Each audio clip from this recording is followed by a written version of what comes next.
बिस्मिल्लाहिर्रहमानिर्रहीम अस्सलातु वस्सलामु अलैका या रसूल अल्लाह अस्सलातु वस्सलामु अलैका या हबीब अल्लाह व अला आलिका व अस्हाबिका या नूर अल्लाह अल्लाहुम्मा सल्लि अला सय्यदिना व मौलाना मुहम्मदिन निल्लज़ी अवल नूरहु व आखिर ज़हूरहु व रहमतल लिल आलमीन वजूदहु या रब्बना या रब्बना या रब्बना या अल्लाह या अल्लाह या अल्लाह या अल्लाह जल्ल जलालहु मुंहिंजा मौला। अॼु मुंहिंजे बाबा अदा साईं क़ुरान पाक जो ख़तम पाक पूरो कयो।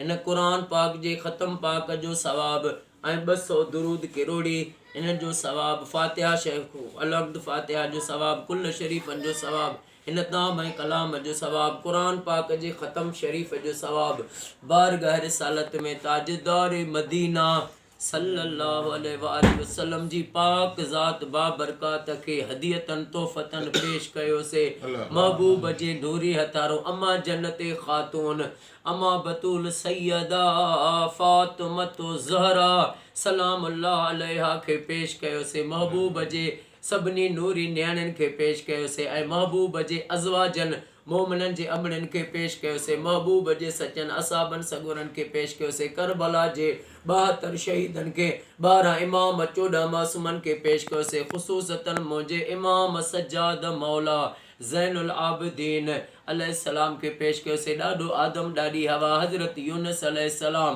1,24,000 अंबिया के पेश कयो से दाता दिलबर दस्तगीर के पेश कयो से कुल वलन के पेश कयो से बादल शेर के पेश कयो से मुंहिंजे बाबा साईं बाबा फज़ुल मोहम्मद साईं के बाबा फज़ुल मोहम्मद साईं के रहमतुल्लाह अलैह के पेश कयो से मुंहिंजी अम्मा जी जल के पेश कयो से मुंहिंजे ॾाॾा ॾाॾी नाने नानी के पेश कयो से मुंहिंजी भेण जेका गुज़ारी वई उनखे पेश कयो से असांजी सौट जेका कल्ह रमज़ान में गुज़ारी वई उनखे पेश कयो से ऐं अरबाब साईं जे अबे अम्मा खे हिननि जी जेका अॼु सौट गुज़ारे वई रोज़े सां उनखे महबूब जे हथारों पेश कयो से ओ मुंहिंजा मौला सभिनी खे आका करीम जो पाड़ो नसीब फरमा।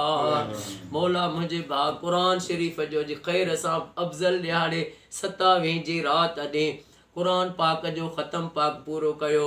अदा मोहम्मद अज़ीम सियाल साईं जी ग़ुलामी पंहिंजी बारगाह में क़बूल फरमा। मिठे मोहम्मद जो वास्तो थी, मोहम्मद जी आल जो वास्तो थी। हे घर ऐं घर वारा क़यामत ताईं तुंहिंजे साम आहिनि, तुंहिंजी अमानत में आहिनि, तुंहिंजी पनाह में आहिनि। हिननि जा क़यामत ताईं सॼण साम्हूं कजाइनि जे दुश्मननि खे निस्तो नाबूद फरमा। अदा मोहम्मद अज़ीम सियाल साईं जा वेड़ा वसंदा रहनि, बचड़नि के पुटनि के ज़ाहिरी ग़ैबी गंज अता फरमा। अरबाब साईं जे बचड़नि के अलायार फुलपोटो साईं जे बचड़नि के तारिक साईं जे अबे अम्मा के सेहत ऐं वॾी हयाती अता फरमा। ओ मौला सभिनी जा रोज़ा पंहिंजी बारगाह में क़बूल फरमा। नबी साईं जो वास्तो थी अदा मोहम्मद अज़ीम सियाल साईं के सेहत ऐं वॾी खिज़री हयाती अता फरमा। नदीम सियाल साईं जे बचड़नि के सेहत ऐं वॾी हयाती अता फरमा।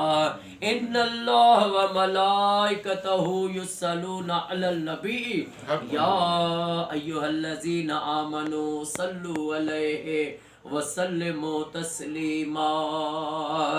अस्सलातु वस्सलामु अलैका या रसूलल्लाह व अला आलिका व अस्हाबिका या नूर अल्लाह।